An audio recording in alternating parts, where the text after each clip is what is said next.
अस्सलामुअलैकुम, मैं हूं हमज़ा वसीम PSX एनालिसिस से। अगर आज मार्केट के हाल से बात करते हैं तो आज की मार्केट 350 पॉइंट जो है वो पॉजिटिव बन रही है 80,566 के पास। वॉल्यूम्स की बात करते हैं तो 137 मिलियन का काम किसी 100 इंडेक्स में हुआ, या किसी ऑल शेयर के अंदर 254 मिलियन का काम हुआ, जिसकी वैल्यू 12.5 अरब रुपये बनती है। तो वॉल्यूम वाइज बहुत ज़्यादा वॉल्यूम नहीं लगे। देखिए, उसकी एक बहुत बड़ी वजह ये थी कि मार्केट को होल्ड कर दिया गया था। जो है वो फायर लग गई थी स्टॉक एक्सचेंज में, तो इसलिए मार्केट को होल्ड कर दिया गया था। तो उस वजह से ये जो एक गैप आया था करीबन 2-2.5 घंटे का, 2-2.25 घंटे का, उसमें जाहिर सी बात है 2-2.25 घंटे में कोई काम ही नहीं हुआ, तो इसलिए थोड़ा वॉल्यूम्स जो है वो आपके कम लगे। ओवरऑल बात की जाए तो सही थे volume, seeing the situation volumes बेहतर लगे। और दूसरी अच्छी चीज़ और मुबारकबाद मैं देना चाहूँगा उन सब को जिन्होंने मेरी एनालिसिस देखी थी PHDL के हवाले से। प्रॉपर हमने एनालाइज करके दिया था और PHDL ने 725 रुपये डिविडेंड अनाउंस किया, कंसिडरिंग द फैक्ट कि अभी आज इसको अपर लॉक लगा है, उसका रेट 666 है। हमने आपको ये 400-450 रुपये के पास रेट दिया था, और आप देख सकते हैं किस तरीके का हमारे यहाँ लोगों ने कमाया, जिन्होंने भरोसा किया और आपको बताया गया कि रिस्क ऐसे ही आइटमों में लिया जाता है। तो उम्मीद करता हूँ आप लोगों ने कमाया होगा। अभी एक बात याद रखी जाए कि सिर्फ 10% पैसा आया है, 90% पैसा आया है, 10% और आना बाकी है। एक्सपेक्टेड है मज़ीद जो है 70-72 या 75 रुपये डिविडेंड मज़ीद भी आ सकता है। वो अभी तो नहीं, जाहिर सी बात है जब पैसा आएगा तो उसमें आ सकता है डिविडेंड। तो उम्मीद करता हूँ कि जिन्होंने लिया उन्होंने तगड़ा नफ़ा कमाया होगा। और बात होती है लंबा बैठने का। देखो, आपने हो सकता है थोड़ा कमा, कुछ लोग ऐसे होंगे जिन्होंने 50 या 100 रुपये ऊपर गया होगा तो बेच दिया होगा, लेकिन हमारी एक बात थी कि ये पूरा इसमें कैसे कमाना है उसके हवाले से बहरहाल आप लोग को बता दिया गया था। एनीवेज, अगर मैं अभी देखता हूँ मार्केट को, तो मार्केट अच्छी रही, तेज़ी ही बन रही है और मार्केट में मुस्तकिल तेज़ी हो रही है। स्टॉक्स भी बताए जाएंगे किन स्टॉक्स को जमा करना चाहिए। स्पेशली जून क्लोजिंग एक इवेंट है जिसमें आपके ज़बरदस्त रिजल्ट्स मज़ीद आगे आने वाले हैं, तो उस हवाले से किन स्टॉक्स को ऊपर नज़र रखनी चाहिए वो भी आप लोग को बताया जाएगा। उसके अलावा अगर मैं बात करूं तो एक और चीज़ के अब मैं ज़्यादा रेगुलर नहीं हो पाता हूं वीडियोस में, उसके लिए मैं माज़रत चाहता हूं। उसकी वजह भी ये कि कुछ मेरी भी मसरूफियात होती है। बाकी ये कि आप लोग भी ज़्यादा से ज़्यादा लाइक करा करें ताकि मुझे भी अंदाज़ा हो सके कि आप लोग जो है वो किस हद तक चाहते हैं कि मैं वीडियो डेली लाया करूँ। ठीक है ना, ज़्यादा से ज़्यादा लाइक्स और कमेंट्स किया करें। ठीक है, बाकी अगर मैं बात करता हूँ तो टेक्निकल चार्ट्स पे आ जाते हैं और देखते हैं टेक्निकली जो है। अच्छा, उससे पहले अगर बात कर लेते हैं हम इंटरनेशनल मार्केट के हवाले से, तो कमोडिटीज़ में क्रूड ऑयल की अगर बात कर लेते हैं तो इस वक्त क्रूड ऑयल ट्रेड कर $82.33 के पास, 82 सेंट नीचे है। गोल्ड के हवाले से बात करते हैं तो $16.2 के साथ नीचे आया है। गोल्ड 2381 के पास ट्रेड कर रहा है पर ट्रॉय आउंस। मज़ीद देखा जाए तो बॉम्बे स्टॉक एक्सचेंज जो है वो आज के दिन 36 पॉइंट नेगेटिव बन रही है। उसी के अलावा अगर हम बात करते हैं अब हमारी मार्केट के ऊपर, आइए टेक्निकल चार्ट्स पे चलते हैं और देखते हैं टेक्निकली मार्केट में क्या मूवमेंट बन सकती है। सबसे पहले आज की कैंडल, खूबसूरत कैंडल, ग्रीन कैंडल बनी है मार्केट में अंदर आफ्टर वीकेंड। एक अच्छी ओपनिंग रही मार्केट की। वॉल्यूम्स इतने अच्छे नहीं रहे, उसकी वजह मैंने आप लोग को पहले ही बता दी। बहरहाल अभी देखा जाए तो टेक्निकली अच्छी क्लोजिंग आई है, प्रीवियस लो को ब्रेक नहीं किया और प्रीवियस हाई के ऊपर क्लोजिंग आई है। It's a good sign. All time high closing market ने आज शो की है। फिल वक्त बात की जाए तो देखिए, मार्केट जो है ना वो अच्छी ही है। मार्केट जो है हमारी मुस्तकिल एक तेज़ी के ट्रेंड में है और उम्मीद यही है कि इसी तेज़ी के ट्रेंड को इंशाल्लाह मार्केट कंटिन्यू करेगी। इस वक्त कुछ चीज़ें जिसको हमें कंसिडर करना है, देखें जिस तरीके से महंगाई हो रही है, बहुत ज़रूरी है कि स्टेबिलिटी रहे। ठीक है ना, स्टेबिलिटी रहे हमारे लोगों के अंदर भी। ठीक है ना, अल्लाह ना करे कुछ जो है जिस तरीके की महंगाई हो रही है और अल्लाह ना करे किसी किस्म की डिस्टेबिलिटी होती है तो उसका तो एक इम्पैक्ट आएगा मार्केट के अंदर। फिलवक्त ऐसा कुछ नहीं है। फिलवक्त मार्केट का जो ट्रेंड है वो अप ट्रेंड है और अब भी ऐसे बेशुमार स्टॉक्स हैं जो अब भी अंडर वैल्यूड है। कुछ स्टॉक बहुत ज़्यादा बढ़ चुके हैं, कुछ मैं देख रहा था कई स्टॉक्स अब जो है वो 10 के मल्टीपल के ऊपर आ चुके हैं। बेशुमार स्टॉक है, उसके अंदर स्टील सेक्टर भी है, उसके अंदर सीमेंट सेक्टर के चंद स्क्रिप्ट है और कुछ ऐसे स्क्रिप्ट है जो अभी भी 4 और 5 के मल्टीपल पे मिल रहे हैं। और यही वजह है कि अभी हमारी क्या कोशिश होनी चाहिए। देखिए, इस बात में तो कोई शक नहीं, मार्केट बहुत बढ़ गई है, मार्केट बहुत बढ़ गई है और जैसे जैसे बढ़ती है एक रिस्क फैक्टर वहाँ पे बढ़ता जाता है। ठीक है ना, हमारी कोशिश होनी चाहिए कि इस वक्त उन स्टॉक्स में काम किया कर जाए जो कि क्वालिटी स्टॉक्स हो। क्वालिटी स्टॉक्स फॉर एग्जांपल जो कि अच्छे डिविडेंड देते हो, बैंकिंग स्टॉक्स, फर्टिलाइजर स्टॉक्स, उनके अंदर काम किया जाए, अच्छे डिविडेंड आने वाले स्टॉक्स में काम किया जाए कि अल्लाह ना करे कल को, अल्लाह ना करे कोई हालात ख़राब होते हैं या कल को कोई मार्केट क्रैश हो जाती है, अल्लाह ना करे, जो इस वक्त नज़र बिल्कुल भी नहीं आता, तो फिर जो है वो हमें जाहिर सी बात है, जो मार्केट क्रैश करेगी हर एक आइटम गिरेगा। लेकिन अगर आपका आइटम अच्छा है, अगर आपका आइटम डिविडेंड देने वाला है, तो आपको टेंशन नहीं होगी, क्योंकि आपने आज इस बार भी देखा जब मार्केट में तेज़ी आई तो सबसे पहले डिविडेंड वाले स्टॉक्स बढ़े। कोशिश यही करनी चाहिए, अब भी ऐसे बेशुमार स्टॉक्स हैं जिनके अंदर डिविडेंड भी अच्छा है और पी मल्टीपल भी लो है, उसकी तरफ भी मैं आगे आता हूँ। फिल वक्त मैं अगर टेक्निकली मार्केट की बात करूँ तो मार्केट तेज़ी ही है। मार्केट में इस वक्त एक मार्केट ने बॉटम लगा लिया अपना 80,150 से 80,000 का लेवल, ये मार्केट का बॉटम है इस वक्त फिल वक्त। और मेरा मानना है जब तक इस लेवल के ऊपर है मार्केट शॉर्ट टर्म में भी अच्छी है, शॉर्ट टर्म में भी अच्छी है, लॉन्ग टर्म तो तेज़ी ही है, शॉर्ट टर्म में भी अच्छी है। अच्छा, इसके अलावा अगर मैं बात करूँ तो देखिए अल्लाह ना करे ये लेवल भी टूट जाता है ना, मेरे नज़दीक मंदी नहीं होगी। मंदी दरअसल मार्केट इतना बढ़ चुकी है कि मंदी होने के लिए भी मार्केट का 1,000-2,000 पॉइंट तोड़ने पड़ेंगे, तब जाके मार्केट का ट्रेंड डाउन ट्रेंड होगा। इस वक्त मार्केट का ट्रेंड अप ट्रेंड है। हमारी क्या कोशिश होनी चाहिए कि स्टॉप लॉसेस के साथ काम करें, वो तो करना वैसे भी है चाहे मार्केट ऊपर हो या नीचे हो। इस वक्त 80,000 का एक लेवल है, फिल वक्त के लिए 80,000 अल्लाह ना करे अगर टूटता है तो भाई कॉशियस रह जाना। मैं नहीं बोल रहा कोई मंदी होगी, मैं बोल रहा कॉशियस रह जाना कि मंदी होने के आसार हो सकते हैं, ये मंदी नहीं होगी। कॉशियस अप्रोच रखनी। 500-600 पॉइंट अभी भी मार्केट इस लेवल से ऊपर है, मार्केट की क्लोजिंग तो ऊपर भी थी लेकिन एवरेज जो है वो नीचे आई, ठीक है ना। 80,566 पे बंद है, 80,660 के ऊपर रही थी, लेकिन एवरेज थोड़ी मार्केट की नीचे भी है।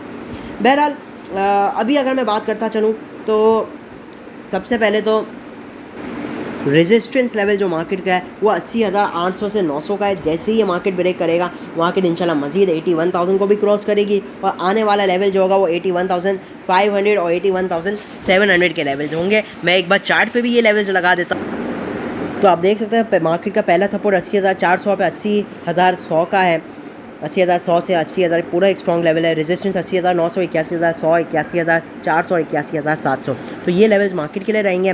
मार्केट ओवरऑल बेहतर ही है, मार्केट के अंदर अच्छे आइटम के अंदर एक्यूमुलेशन करनी चाहिए, स्पेशली जून क्लोजिंग के ऊपर। कुछ स्टॉक्स है जिनकी हाफ ईयर की क्लोजिंग आ रही है, कुछ स्टॉक्स है जिनकी फुल ईयर की आ रही है, कुछ के क्वार्टरली रिजल्ट्स आएंगे। कोशिश क्या करनी है कि डिविडेंड वाले स्टॉक्स को चूज़ करना है। सबसे पहला हमारा अब बेस्ट और गोल्डन आइटम जो है वो मीज़ान बैंक है, मेरा ऑल टाइम फेवरेट स्टॉक है मीज़ान बैंक। इसके हवाले से बात करते हैं तो एक तो ये ज़बरदस्त डिविडेंड पे करता है। देखिए अभी थोड़े हालात को समझ लेते हैं। देखिए जो ये बैंकिंग सेक्टर होता है ना, अब जाहिर सी बात है इंटरेस्ट रेट बहुत ऊपर है, इसकी वजह से बैंकिंग सेक्टर के प्रॉफिट्स जो है ना वो इस वक्त बिल्कुल पीक पे है। आगे आने वाले टाइम पे जो है वो इंटरेस्ट रेट नीचे आएगा, इनके अर्निंग्स पे कुछ हद तक एक इम्पैक्ट पड़ेगा। मैं नहीं कहता कि बिल्कुल नहीं कि ना इम्पैक्ट अर्निंग जो है बहुत नीचे आएगी, कुछ इम्पैक्ट पड़ेगा। क्योंकि देखिए अगर इंटरेस्ट रेट कम हो रहा है ना तो क्या होगा कि लोग ज़्यादा बोरिंग भी करेंगे, ठीक है ना। लोग ज़्यादा बोरिंग करेंगे, लोन ज़्यादा लोग लेंगे, तो उस हिसाब से इनका जो लोन पोर्टफोलियो है ना वो भी ज़्यादा बढ़ जाएगा। इस वक्त फ़िलहाल ये लोग इन्वेस्टेड है बॉन्ड्स में, गवर्नमेंट बॉन्ड्स में, उन्होंने उसमें इन्वेस्ट किया हुआ है। इंटरेस्ट रेट गिरेगा, कुछ हद तक इम्पैक्ट पड़ेगा। फिल वक्त तो इंटरेस्ट रेट हाई है और अभी इनका रिजल्ट आएगा जून तक का, तो जून तक तो इंटरेस्ट रेट आपका हाई था, एंड में बिल्कुल जाकर शुरू में मतलब आपका इंटरेस्ट रेट कुछ गिराया है, तो उससे एवरेज इंटरेस्ट रेट थोड़ा हाई था। इसलिए एक दो रिज़ल्ट तो इनकी अभी तो अच्छे ही आ रहे हैं और आगे भी अच्छे ही आएंगे। क्योंकि अगर कोई एक चीज़ कम हो रही है ना, एक इनका अगर रेवेन्यू स्ट्रीम कम हो रहा है तो कुछ और रेवेन्यू स्ट्रीम इनके बढ़ेंगे। इवन मैं बात करूं तो अभी आप इनका पी मल्टीपल देखें, मैं मीज़ान बैंक की बात कर लूँ, आज इसकी 14 रुपये क्वार्टरली कमाया, इसका लास्ट क्वार्टर रिजल्ट था। फुल ईयर में अगर 14 रुपये भी कमाए तो 56 रुपये, चले अगर हम लोअर एंड पे भी बात करें तो 50 रुपये तो मिनिमम कमाएगा, ठीक है। अगर 55 से 56 रुपये कमा रहा है तो इस वक्त इसका 4 का मल्टीपल है, जो कि हमारी ये जो बैंकिंग इंडस्ट्री है ना, हमारे यहाँ तो ओवरऑल एवरेज पी रेशो यही चल रहा है। लेकिन अगर आप इंटरनेशनली वाइज बात करते हैं या अगर आप बात करते हैं कि इन द पास्ट हमारे यहाँ जो बैंकिंग सेक्टर को दिया है ना पी, यकीन माने मीज़ान बैंक जो है वो एक वक्त में 7 और 10 के मल्टीपल पे चला करता था, 7 और 10 के मल्टीपल पे। 7 का मल्टीपल तो ऐसा है कि हर बैंकिंग सेक्टर को दिया जाता है। इंटरनेशनली मैं बात करूँ तो 15 और 20 का मल्टीपल दिया जाता है। मैं इंडिया की बात कर लूँ, दूसरे ममालिक की बात कर लूँ, अगर आप इसका 10 का भी मल्टीपल लगाए, 50 रुपये भी कमाएं तो 500 रुपये रेट बनता है। और 10 का मल्टीपल ऐसा मल्टीपल है कि मैं बताऊं तो ये कोई महंगा नहीं है। इस वक्त ये डिविडेंड भी दे रहा है, ₹7 पिछले क्वार्टर भी कमाया, ₹7 भी दे तो भी ₹28 बन जाता है डिविडेंड। 28 नहीं तो ₹25 तो दे रहा है ना, 10% तो आपको डिविडेंड भी दे रहा है। रेट एप्रिसिएशन वो अलग हो। तो लॉन्ग टर्म पोर्टफोलियो के लिए मीज़ान बैंक बहुत ज़बरदस्त है, क्योंकि आप देखिए हमारी इकोनॉमी है $350 अरब की। ये मीज़ान बैंक की मैं बात करूँ तो $1.7 बिलियन का होगा मिसाल के तौर पे, मेरे हिसाब से $1.7 बिलियन। अब देखिए कहाँ $350 अरब की जीडीपी और कहाँ ये 1.7। एटलीस्ट ये जो है ना, ये 17 या 20 अरब डॉलर का बैंक होना चाहिए।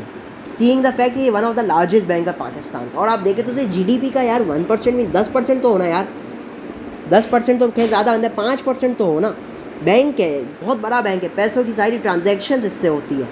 मकसद ये कहने का, ये एक वाहिद सेक्टर है बैंकिंग सेक्टर जिसमें लॉन्ग टर्म में भी ग्रोथ बहुत अच्छी नज़र आती है, 10-10 गुना की ग्रोथ नज़र आती है। वजह ये है कि देखिए आज हमारी जीडीपी $350 अरब की है, कल को हमारी जीडीपी $1 ट्रिलियन को इंशाल्लाह हिट कर जाएगी, तो 2-3 टाइम्स तो हमारी जीडीपी भी बढ़ेगी।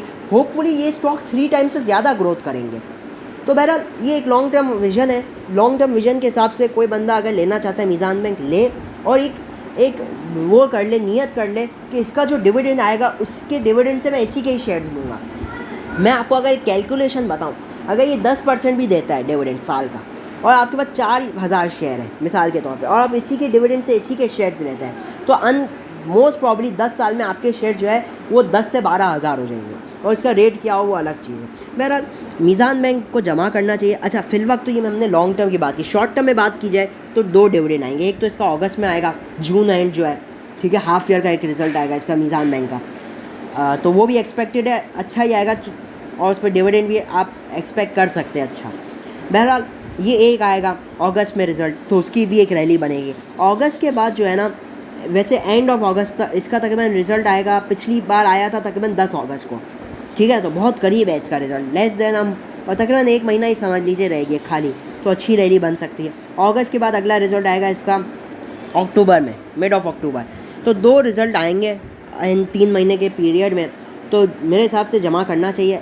डिविडेंड वाले आइटम जमा करें, अल्लाह ना करे कल को मार्केट क्रैश हो जाए तो आपके पास ऐसा आइटम हो जिसमें आपको घबराहट ना हो। अच्छे आइटमों को जमा करें। मीज़ान बैंक का ROE 50% से ज़्यादा, आप इसका कार रेशो देख लें तो ज़बरदस्त है। आइए टेक्निकली मैं बात कर लूँ तो इस वक्त ये एक अच्छे लेवल पे 239.50 बन रहा है, 200 तकरीबन 239.14 की एवरेज हुई है। डिप पे जमा करना चाहिए इसको।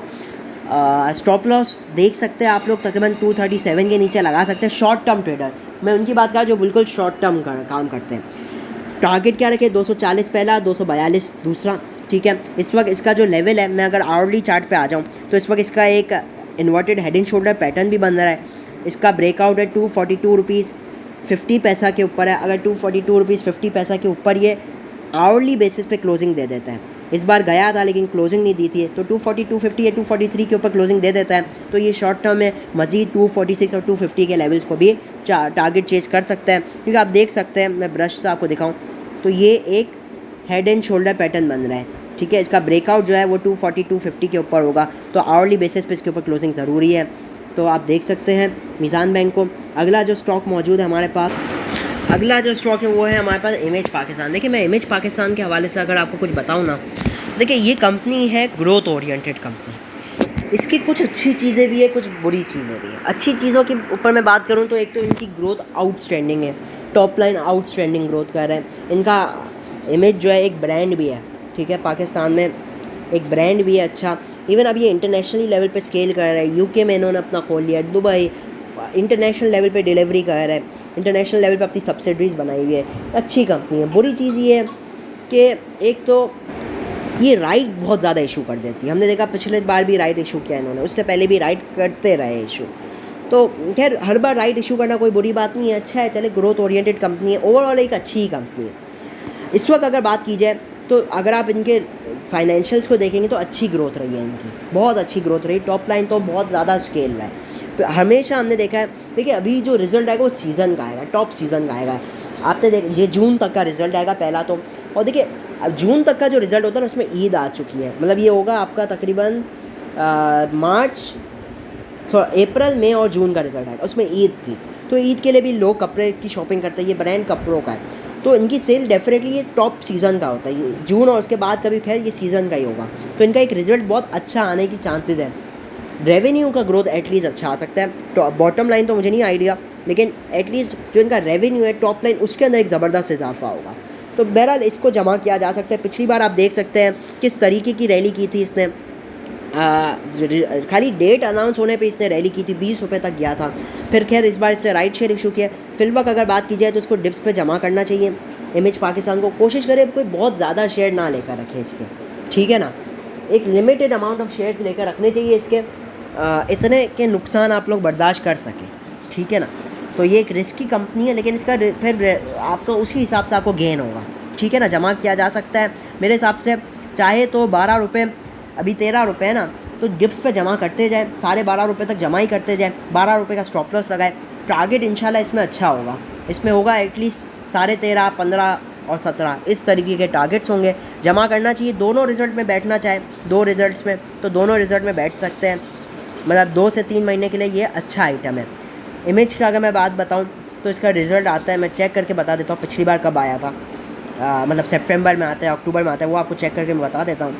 तो इसका जो रिज़ल्ट आता है वो आता है सितंबर एंड में पहला रिज़ल्ट आएगा इसका, और दूसरा रिज़ल्ट आएगा अक्टूबर। मतलब आप कह लीजिए सितंबर एंड में एक रिज़ल्ट आएगा और अक्टूबर के एंड में एक रिज़ल्ट आएगा, ठीक है ना। तो खैर अभी रिज़ल्ट में थोड़ा टाइम है, तो इसको कोई जल्दबाजी नहीं है, आहिस्ता आहिस्ता ही जमा करें, या अभी 1 महीने का गैप लेना चाह सकते हैं फिर जमा कर लें। तो अभी टाइम है रिज़ल्ट आने में, तो बिल्कुल स्लोली जमा करें, किसी चीज़ की जल्दबाजी नहीं है। अच्छा, उसके अलावा आपको याद होगा लास्ट वीडियो में, काफ़ी टाइम हो गया वीडियो अपलोड किए हुए, पिछले वीक में जब मैंने वीडियो बनाई थी उसमें मैंने AVN दिया था आप लोगों को 54 रुपीज़ 30-40 पैसा चल रहा था। अल्लाह का शुक्र है इसने हमारा अगले दिन नहीं, मतलब वीडियो डालने के अगले दिन नहीं, एक दिन, मतलब परसों वीडियो डालने के बाद 1 दिन छोड़ के 2 दिन बाद, मतलब ये इसने अपर लॉक मारा अल्हम्दुलिल्लाह। अपर लॉक तो नहीं, सॉरी, एक ज़बरदस्त गेन हुआ, और 56 रुपये जो एक हमारा टारगेट लेवल था इसने वो हिट किया और नीचे आ गया वंस अगेन। ज़बरदस्त प्रॉफिट कमाने का मौका दिया इसने शॉर्ट टर्म में। हब्को के हवाले से बताया था वंस अगेन ये ऊपर जा सकता है, अल्लाह का शुक्र है हब्को ने भी हमारी बात पूरी की। तो ये अच्छा है, 164 के नीचे हब्को को जमा ही करना चाहिए। तो बहरहाल ये तो कुछ हो जाता है मार्केट के हवाले से। ओवरऑल मार्केट बेहतर है, अच्छे आइटमों में काम करे, क्योंकि अल्लाह ना करे कोई गिरावट आ जाती, कोई भी सबब बन सकता है। देखें यूँ तो मार्केट तेज़ी ही है, लेकिन देखिए सबब कुछ भी बन सकता है गिरावट का, ठीक है। कोई न्यूज़ आ जाए अल्लाह ना करे, तो अच्छा आइटम होगा ना आपके हाथ में, आपको टेंशन नहीं होगी। अच्छे आइटमों में काम करें, डिविडेंड वाले आइटमों में काम करें। इसी के साथ मैं भी इजाज़त चाहता हूँ। वीडियो अच्छी लगी तो लाजमी लाइक और चैनल को लाजमी सब्सक्राइब कीजिए, कमेंट कीजिए और अपना जो है वो राय दीजिए। तो इसी के साथ मैं इजाज़त चाहता हूँ। मैं हूँ हमज़ा वसीम, PSX एनालिसिस से।